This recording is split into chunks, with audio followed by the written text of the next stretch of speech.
Hi, I'm your host, Marlo Lemon, and you're listening to Wild Voice, the podcast where I take this voice of mine and share my wild journey with you. Being widowed at 34 with a 15-month-old, most would see as life ending, and instead, I alchemized it and put life back together. Through my own healing, I realized who I am and what I'm here to do. I'm an intuitive energy healer and spiritual teacher, and sharing how I view the world is how I help you upgrade your life and alchemize your journey into magic. Today's episode, I'm recording with a headache and a twitch in my eye. Why, you might ask? Because these are some real deal aspects I have gotten a lot of practice with. And that's what we're going to be talking about in today's episode. Today's episode is about some real deal aspects I have gotten a lot of practice with. I think I had this idea that I had gone through the hard stuff for this lifetime. If you've made it this far in the podcast, then you know what I'm talking about. Like, okay, I checked that off the list. And that might be true. But for others, well, I am very much here to continue to learn and understand myself more and more. And pop quiz time. How do we truly learn and evolve? All together now and scream it for those in the back. By tough situations, hard times, shitstorms, whatever word feels right to you, apply it here. We learn from tough situations. Like, when did you decide you wanted to not touch the stove for good? You probably burnt yourself on it. When did you decide to see what you're truly capable of?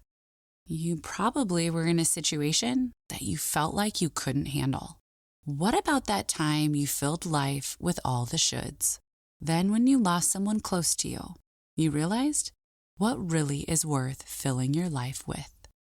And I'm not saying we can't learn from joy. It just doesn't hit the same. Believe me, I have had my fair share of moments screaming to Source and the universe, please, can I trade the tough moments where I'm learning lessons and evolving through life and just learn it from joy? Is it a choice? I used to wonder, am I punishing myself? Have I gotten so good at tough situations that I'm bringing them in?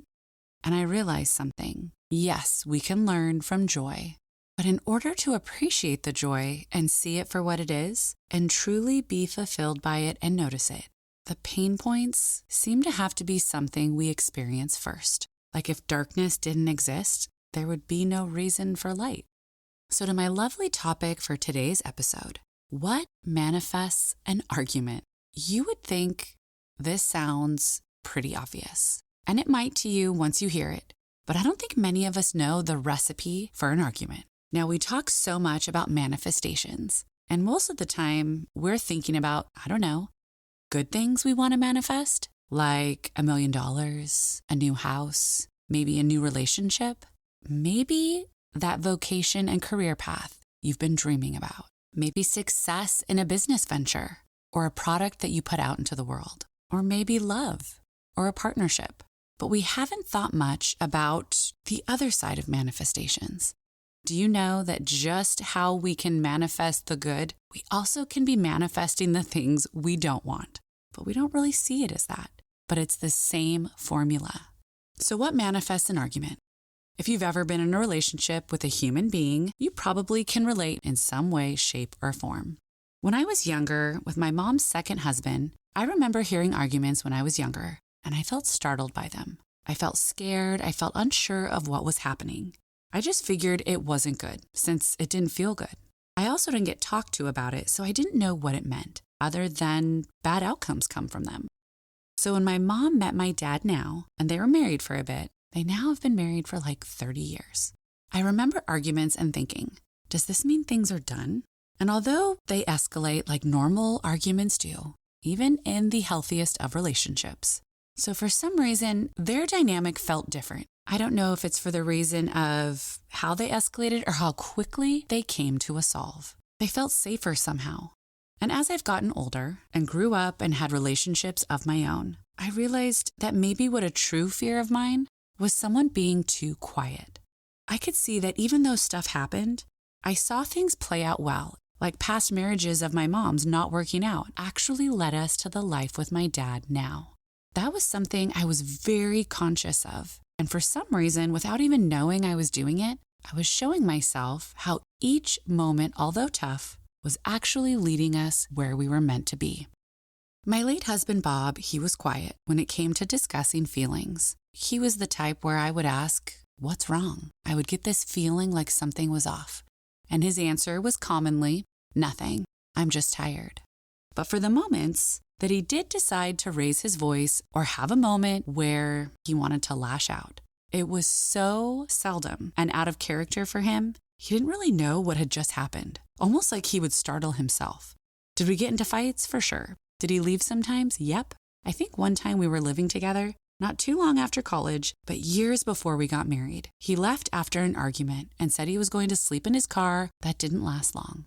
It was like our arguments would start and then they would have nowhere to go. I was the one ready to talk, ready to open up. Let's blow this shit open. Not that I always handled it or articulated it in the most high-frequency way. I know that for a fact. But for what I was capable of then, I know what my intention was deep down. Mine was to bring things up, to get them on the table, because that was what I was fighting for. I knew not bringing these things up, ignoring them and not caring, that was the quickest way our relationship would fail. But in a relationship where you have two people that are fighting for the relationship, having hard conversations and dealing with arguments is just part of it. It's just how quickly do we get to the solve with the least amount of pain as possible, and seeing that arguments, we can get better at them. And if our intention is in the right place, they always have a purpose. Even when our intentions aren't in the right place, to be honest, there still is a purpose. It's just we both might have different ones. I would like to say my spiritual awakening is the reason I love to express, talk, open up, etc. But it's always been a part of me that felt right with a higher frequency approach. Now you might be wondering, what the hell does that mean? Well, I'm guessing you're not new here, but if you are, frequency is in direct correlation to the energy of something. Low frequency is less intentional and soul aligned. For example, a lower frequency approach to arguing would be my thought process being, I don't care to hear what you have to say, I'm always right.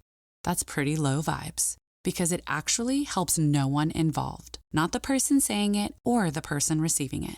Now, the higher the frequency, the more beneficial it is for everyone involved. Now, don't get that twisted with easier or never feels bad.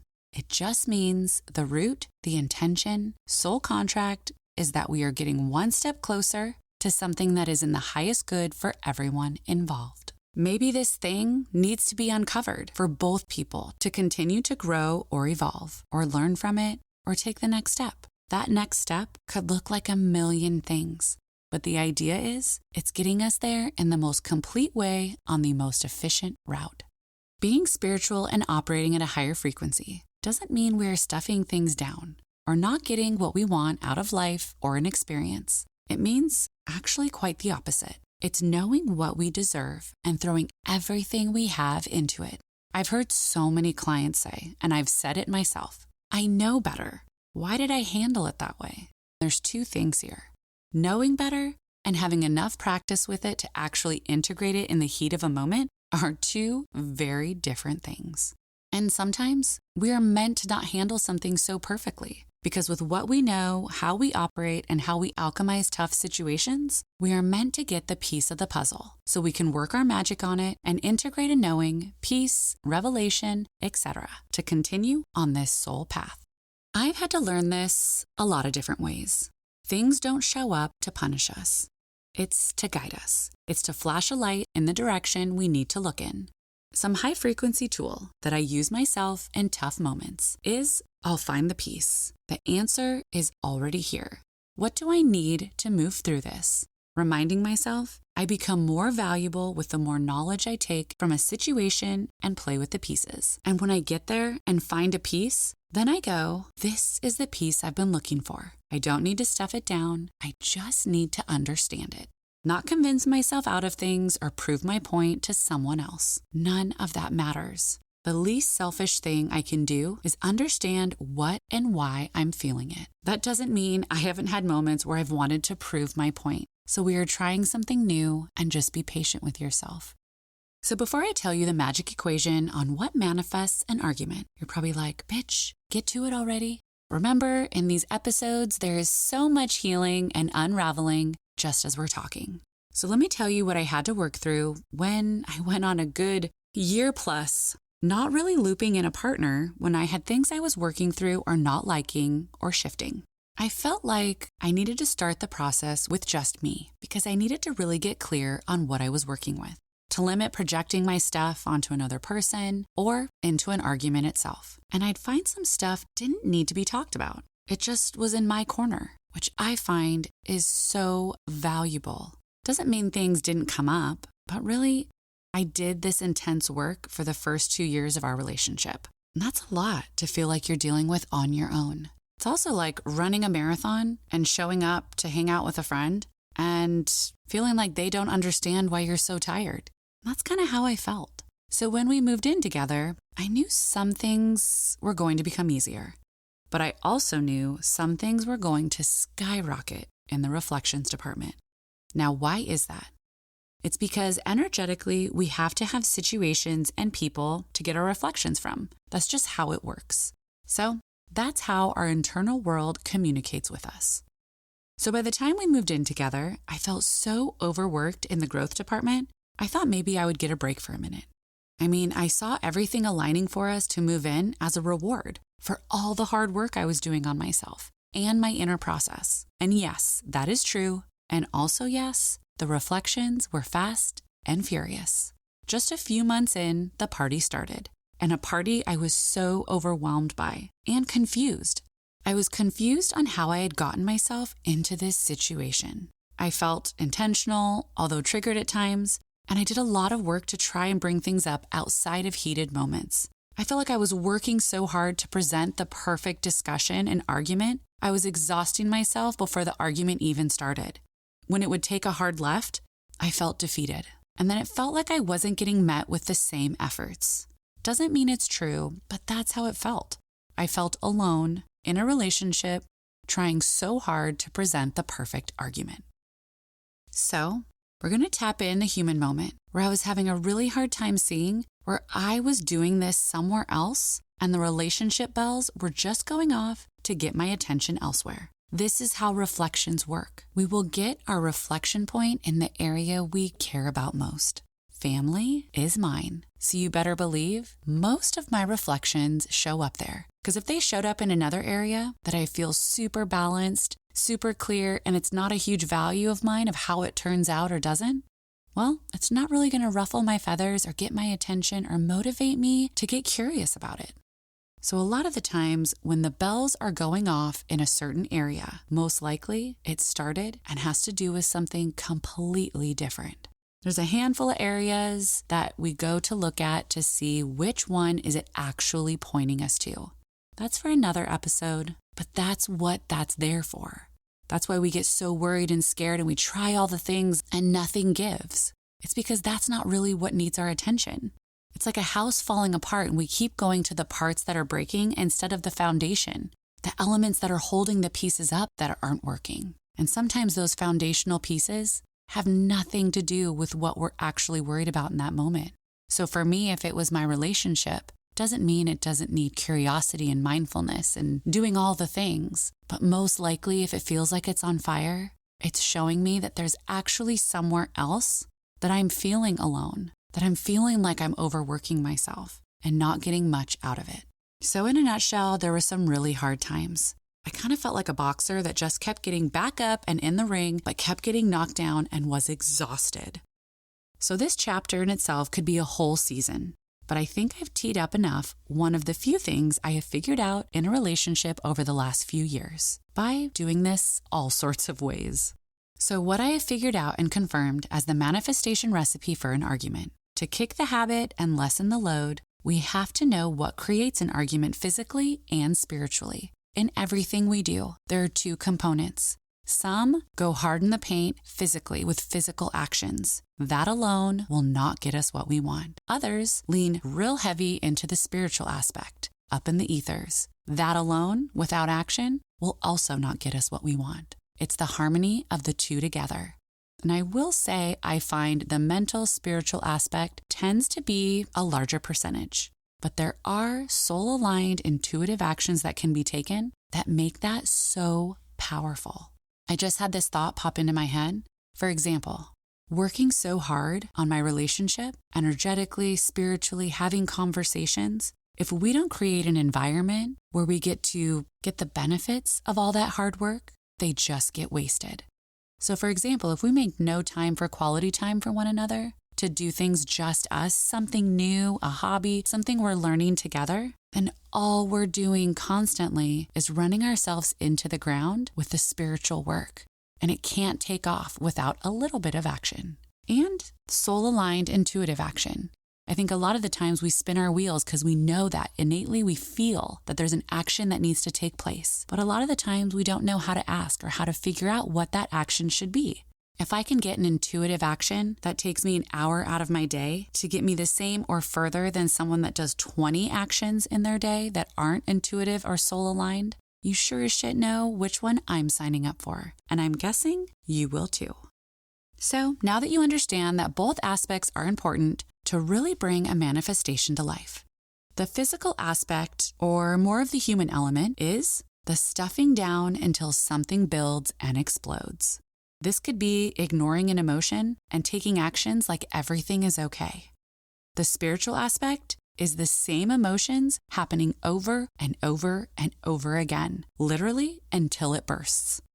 This is what manifests an argument. I used to think when arguments would manifest, I would be so disappointed in myself that I brought my partner in for the fact of I knew I shouldn't have talked to him about it. I knew this wasn't going to go well. Almost like I knew I could handle this better on my own. But I would have been stuck in the limbo of, yeah, but I had done all I could on my own. And to get to the next breakthrough piece, I needed to allow another person in. I had to get my ego out of the way that my definition of spiritual meant I can do any and all of this on my own. That doesn't mean I want or need to stay there forever, but to me that meant I truly had to master something all on my own.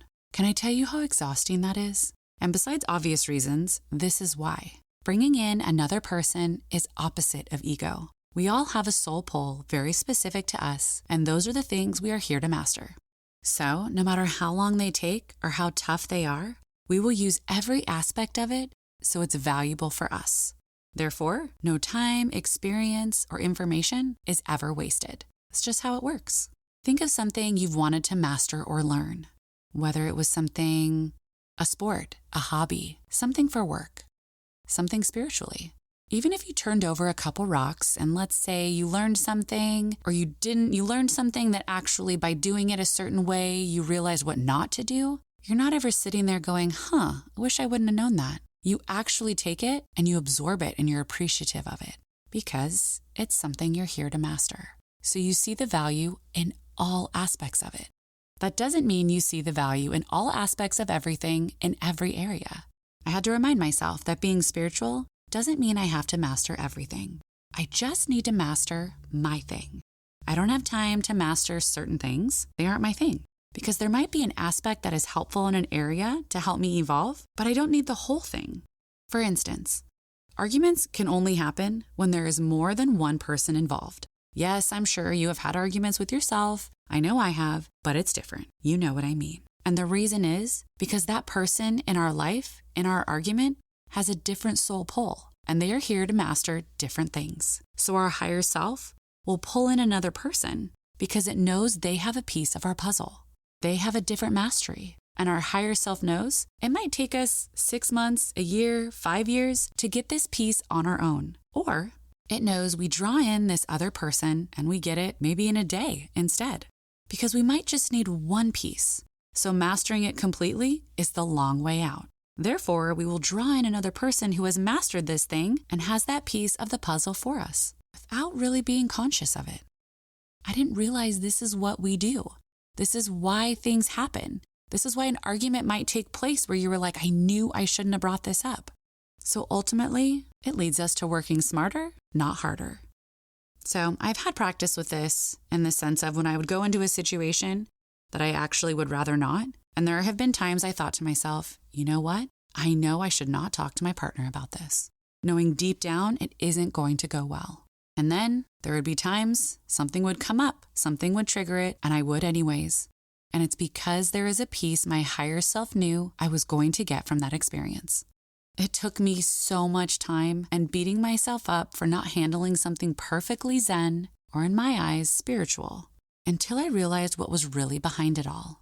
And I am in the camp of probably being harder on myself than anyone else would be. So here where I thought I didn't handle something well, if someone were to watch from the outside, I don't think they'd have that same opinion. But we don't have people hanging out just watching us argue. So we just have to trust our inner knowing, that compass, ourself, our journey, and how it's playing out, especially when we are so aware and so curious and have such a desire for growth and evolvement.